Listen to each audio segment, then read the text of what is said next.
Hi there, welcome to Floating in Dreams. Today's video is going to be an overview of some eyeshadow palettes and asking myself the question, if I had to put my money towards these again, would I repurchase these?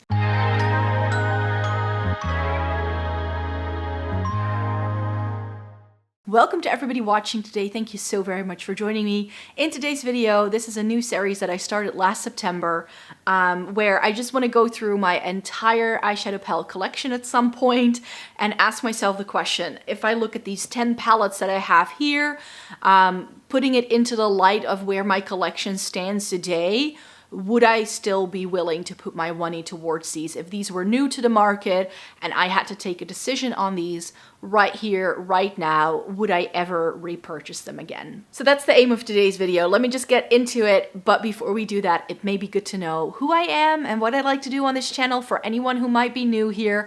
Hi, my name is Maaike. I live in the Netherlands. I have fair skin with a cool to neutral undertone, and this greatly influences how I feel about makeup. I've been reviewing makeup for more than a decade. I love trying eyeshadow palettes, Essence and Catrice, and getting the use out of my makeup. So if that's something that's interesting to you, then I hope you'd like to subscribe to the channel and stick around. Yes, 10 palettes here today. I did this last month. I actually have an Excel file now where I keep a list of all of the eyeshadow palettes that were in my last eyeshadow palette collection video. I haven't really been keeping track of any new palettes that have come in since then on there, I think, but I'm trying to sort of keep track of what I have already featured in a video like this so that you can also already know that if there's something I've already talked about, that you know that there's already a video like this out there. Of course, you can also use that list if you want to see if there's a palette I have, and if you want to request me using it in a video like this or going back to it or reviewing it or whatever. So yeah, that way you can keep track of what I have already been doing and whatnot. Let me get to the first palette I wanted to mention. The first palette I wanted to mention is the Sigma Enchanted, because this is a palette I went back to in September.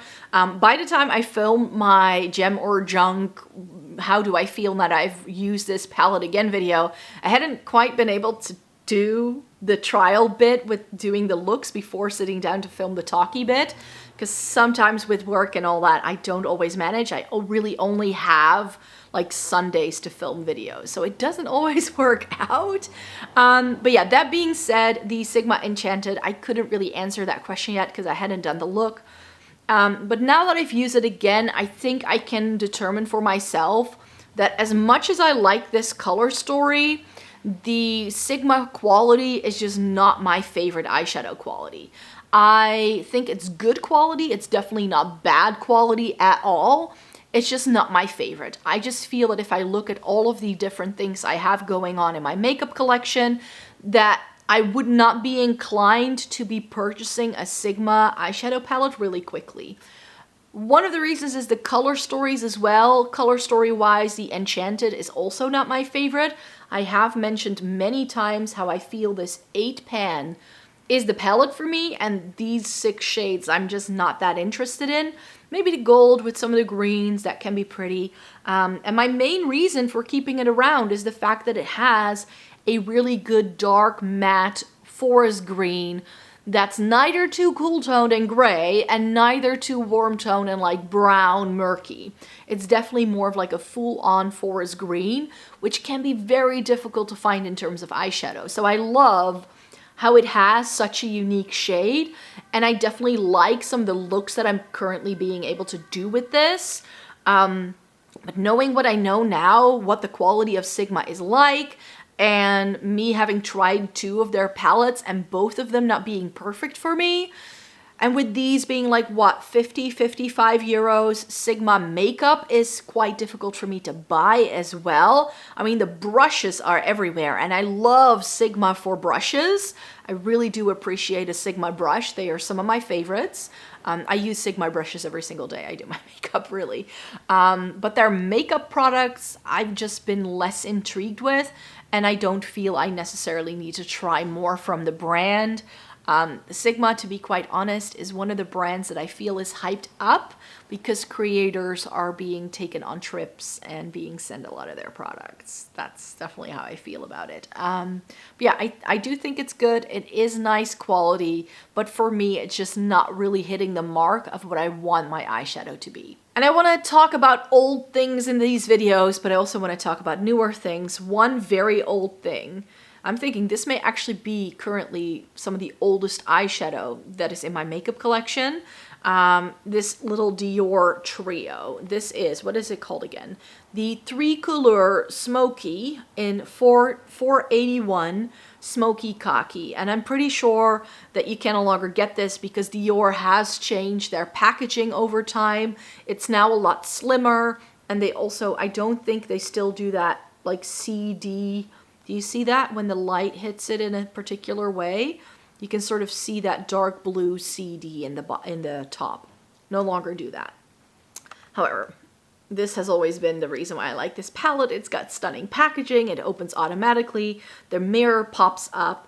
And then you get this little trio of colors inside it. And especially the sparkly Khaki shade in here has always been one of the reasons why I love it. The reason why I think this is one of the oldest eyeshadows I have is because I remember buying this with a gift card way back in the day. I got a gift card because I was changing jobs, and or maybe it was like a Christmas present thing. I'm not sure. But yeah, I bought it with this. It was fine. Do I ever really use it though? Not necessarily. And I can't possibly take that shade out because I'm not sure if you can see, but there is no divider between the two green shades that we have there. So if I were to break it apart, I'm afraid I'm just going to get one Khaki shade and I'm not going to get the shimmer and the matte. So I can't take it out. And I do always want to keep that shade around. But yeah, this is still one of my older things in my makeup collection. Would I repurchase this now? I don't think I would. Because it's got a gold that I don't use. I have enough matte Khaki greens that I just like a little bit better. But yeah, that shimmering Khaki shade is really stunning. I do think I have other things in my collection like it by now. And I think if it wasn't for the fact that I had a gift card at the time, I would never even have purchased this. But yeah, this is just one of those things that then stays in your collection because you have it and you're like, but if I get rid of it, like, I could easily get rid of it, I think, but the packaging is just too stunning to ever declutter it, I feel. A slightly newer to me product, the Kokosanka from Glamshop. I have raved about this palette. Raved. A lot of you know how much I love this. I feel that this is like the European version of the ColourPop That's Taupe.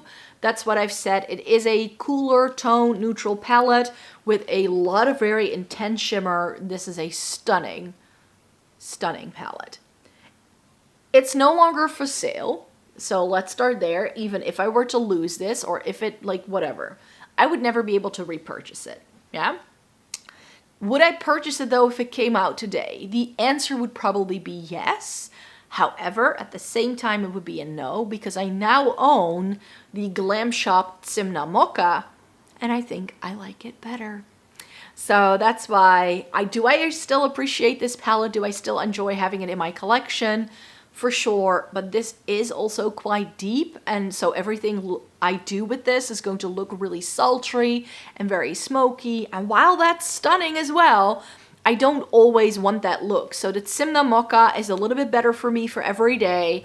It's just a little bit more subtle, a little bit more muted down, and it just allows me to do my favorite look, which is a neutral soft eye with a bright lip. That's my favorite look, and with this, it becomes very glam very quickly.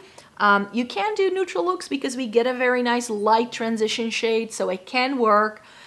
Overall, I really like the undertones of the shades in this, but because I now own the Simna Mocha from the same brand, I don't think I would repurchase this anytime soon. And I wanted to throw in some warm tones here as well, because when it comes to fall, I feel that warm tones are like best for me and like post-summer going into fall season. That's usually where I hit my sweet spot when it comes to warm tones.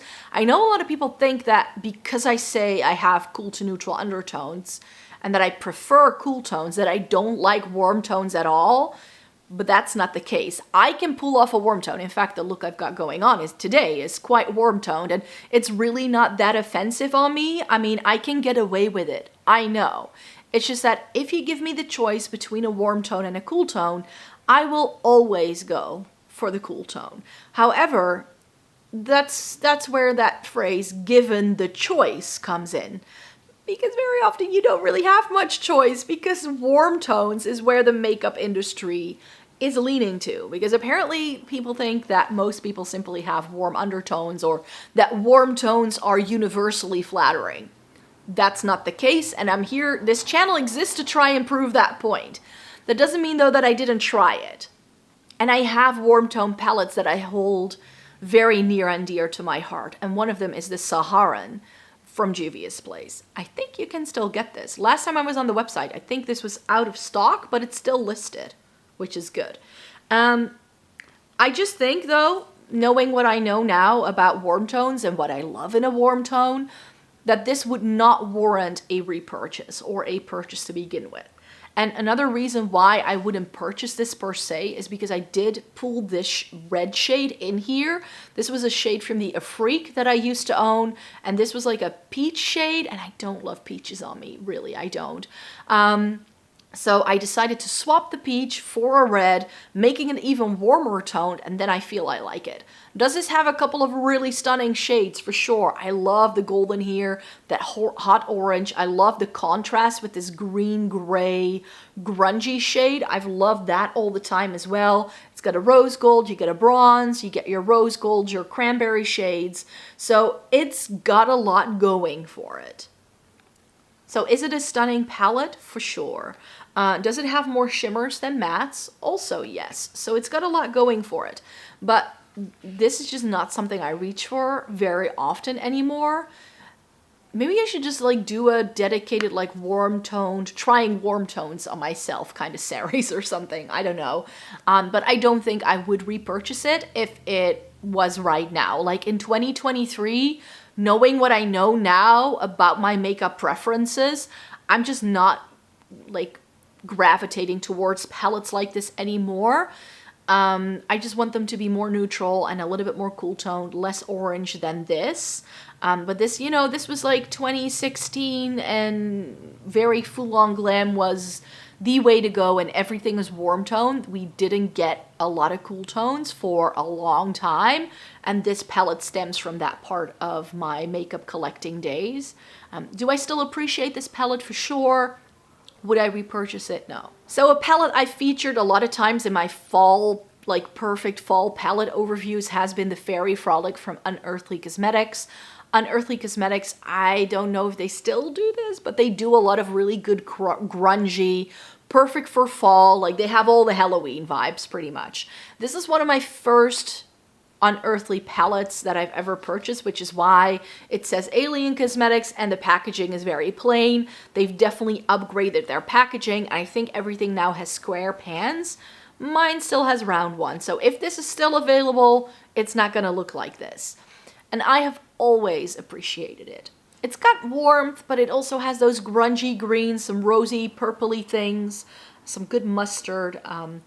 So I love this for the fall time. It's a great grunge palette if you love a neutral. It's got color, but it's not super colorful. You know what I mean? So I think that this palette is definitely one that can appeal to a lot of people. This very much still appeals to me. If this were to come out today and I had not tried Unearthly Cosmetics like I had at the time I was buying this, I would definitely be interested. And if they were to do more of this, I would also be more interested in Unearthly, but they seem to be really going for the multi-chrome, super glam, insta baddie kind of thing, which is not my vibe. So that's why I haven't really purchased anything from Unearthly in a while, but I have a couple of palettes by them that I like. I really enjoy the formula, and this I think is stunning. So yes, this would be a repurchase. What would definitely not be a repurchase would be this, the Book of Magic from Beauty Bay. The only reason why this still lives in my makeup collection is so I have a Beauty Bay palette to talk about. I'm not gonna lie, it's got so much going for it though. I mean, I picked this up, it was limited edition. It's got the blues, greens, and purples, man. So I was like, I want to try this because if there's one color story, like colorful wise, like I love a neutral, we all know that, but colorful wise, I really enjoy blues, greens, and purples. That's my favorite thing. It just is. It just is. But formula wise, I'm just not a fan of the Beauty Bay formula, and I know so many people love it, and I know why they do. If you want very impactful eyeshadow that doesn't really cost a lot of money, then I think Beauty Bay is your gem. That if you want that Instagram baddie, kind of colorful, super like intricate kind of design, kind of makeup, this is for you. It's just not my makeup aesthetic. It just isn't. I've tried it. I like it. It just puts so much, like I have to put so much effort into my makeup when I do that. It takes me an hour to do an eye look, and I don't have time for that in my life. I just don't.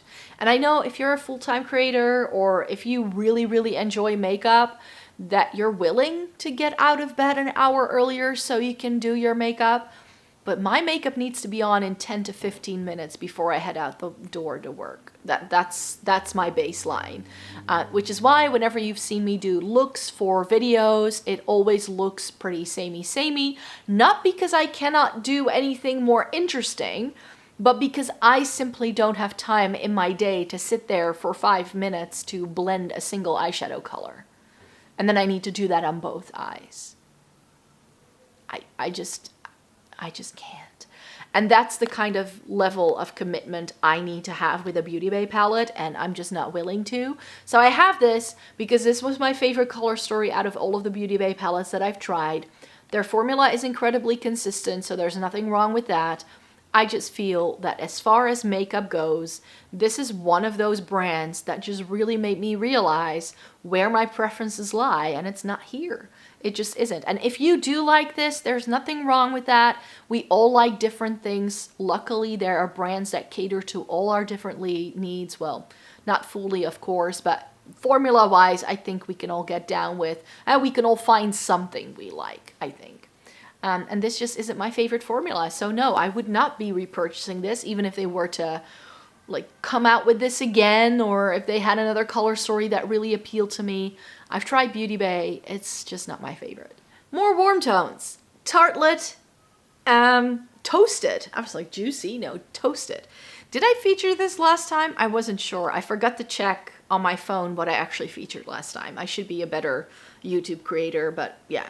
If I did feature this, then I'm terribly sorry. If I didn't, then you are getting a new palette. This is the only one I was like, I might have. I'm not sure. But yeah, Tarte is a really great formula. I think formula-wise, Tarte is another one of my favorites, but their color stories aren't my favorite. So I've always said how much I like the In Bloom. That is my favorite out of all of the Tarte palettes I have. I've tried the Juicy, I've tried the Energy, like both of them, but don't love the color story. However, as far as a warm tone goes, this is one of my favorites. And why it's one of my favorites is because it is a little bit more neutral. Yes, it has that row of oranges, and because it has the gold background, it just looks very warm.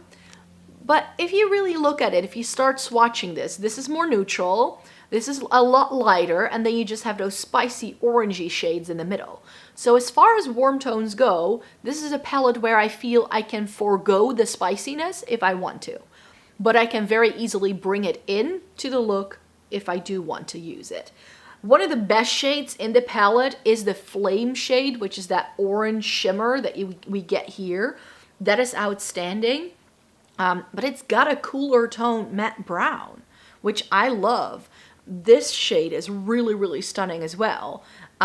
We only get like three or four real shimmers. This matte has glitter particles, but we all know those disappear within a minute.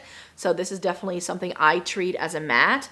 We get enough light shades, so I can very easily tone down some of the orange tones if I'd want to. So yeah, as far as warm tones go, this is still one of my favorites in my collection, and I would repurchase this.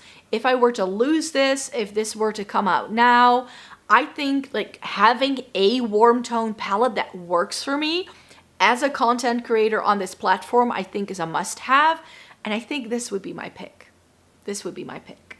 The next palette I want to show you is one that was actually requested. So when I did this video in September, someone in the comments said, but what about the Lime Crime Venus XL2 now that we have the Natasha Denona Retro Glam? How do you feel about this one? Because I know you love this. Would you repurchase this? And I actually did a short where I compared the Natasha Denona Retro Glam to this when I got that palette in last year. And in case for people who don't watch every single video I do, in the springtime I reorganized all of my Natasha Denona midi-sized palettes because I had just found that the color stories just are missing a little bit for me. So I haven't bought a Natasha Denona eyeshadow palette since doing that reorganization, because the reorganization very much made me realize how mid-toned all of those palettes are. And I reorganized my Retro Glam to not have any of the pinks in and only have the greens with the cool tones. And it works a lot better for me, because that's the issue I have with the Natasha Denona, is that the pinks are much more warm toned than the green tones are. So if you're asking me if I were to repurchase a sagey green eyeshadow palette with pinks, I would repurchase this over the Natasha Denona. I like the shades in this better. It does have warm tones, but that's because it has a 18 pan eyeshadow palette, and really there's like three, four, like this is a warm tone, and then this is a warm tone, and this is a overly warm, maybe that. But everything else in here is quite cool and quite light and really good for fair skin. It just doesn't have the cooler tone neutrals that the Natasha Denona Retro Glam has. But I already own the Glam, and actually some of the Glam shades ended up coming into the new Retro Glam that I built myself to make it more cool toned. So in terms of what the original Retro Glam has to offer, I think the pinks in this just appeal to me a little bit more. This has more toppery shades. I felt the sagey green in this was a little bit better for me as well. So even though this is older, I already said it at the time, I don't think we needed the Retro Glam because it's essentially this. And this palette everybody slept on, because a lot of people thought when this launched that it would have the shades that are on the front of the packaging and not this very muted down color story. This palette was hated on by everyone in the beauty community because they didn't understand it. This is an eyeshadow palette that was just ahead of its time, and nobody talked about it. This was like when Lime Crimes pretty much became canceled again, because everybody had their hopes up for this being like vibrant greens and like neons and pinks. And then it didn't deliver. And then people were basing the packaging of the palette on what the palette could do. And yes, it's light, and yes, it's got sheer shades, but that's why it's so beautiful to me. So yeah, I think I would still choose this one over the Retro Glam, and because I've reorganized the Retro Glam now and I don't see myself ever putting it back together the way it was. So in terms of a green tone palette with a pink, this is now the only thing I have. So yes, I would purchase this over the Natasha Denona. And then I wanted to talk about this one as well. This is the Menagerie Cosmetics Pastel Pop. And I don't have a lot of pastel palettes in my collection anymore. I used to have a couple, and this has been my pastel palette of choice, you could say. And for good reason, because it has some really stunning, colorful pastel mattes. I really bought it for these 9 shades. The black, the white, I didn't really need, and I have said how I wish that those were shimmers that aren't as blue toned as this, because this is very blue heavy, and I wish we got more shimmers to go with some of the other shades. That being said, I do really enjoy this. However, would I repurchase this at this moment in time? Would I get this to be the pastel palette of choice in my makeup collection? No. We have, in the past year, gotten a couple of really good new releases. Blend Bunny Sickly Sweet, I think, can very much nicely fill the gap if you don't have anything like this in your makeup collection.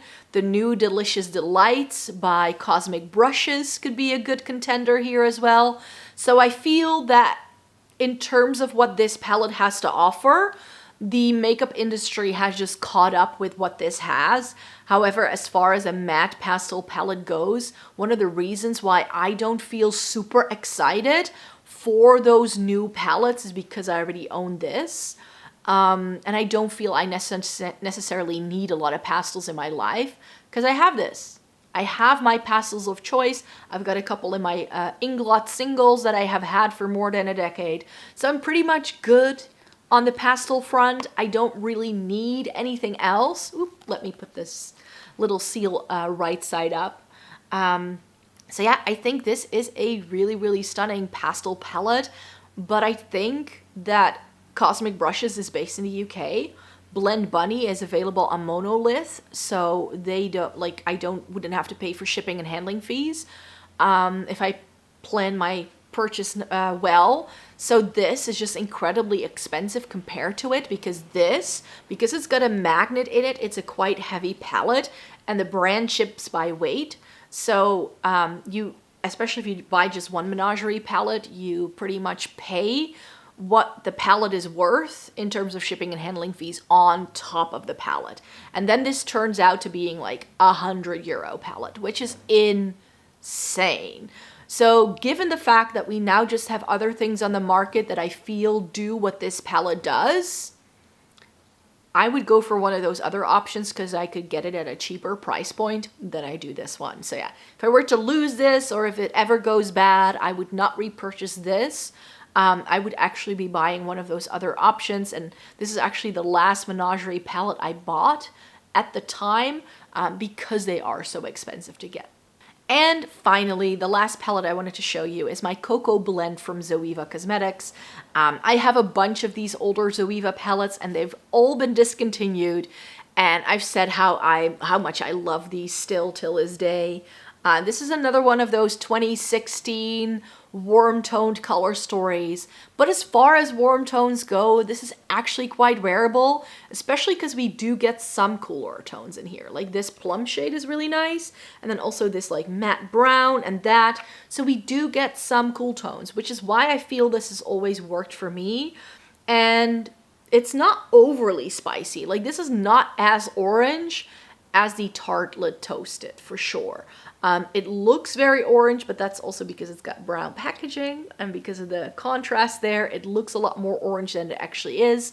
And my favorite shade in the palette has always been the cranberry shade in the middle.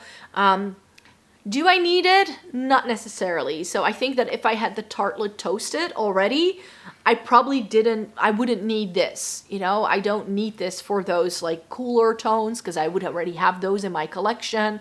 The cranberry shade, I could just like buy a single, or maybe there's like another palette I would decide to keep. So is this a must-have in my collection? Not necessarily, but I do think it's still a very pretty palette. And as far as warm tones go, this is something I would definitely, November time, maybe I should go back to this. I'm already going back to the Blanc Fusion this month, so I don't necessarily need to put this one in for this month either, but maybe next month. Yeah, I think I can put this into like a shop my stash for November for sure. And on that note, those were the 10 palettes I wanted to talk to you about when it comes to would I repurchase these, yes or no.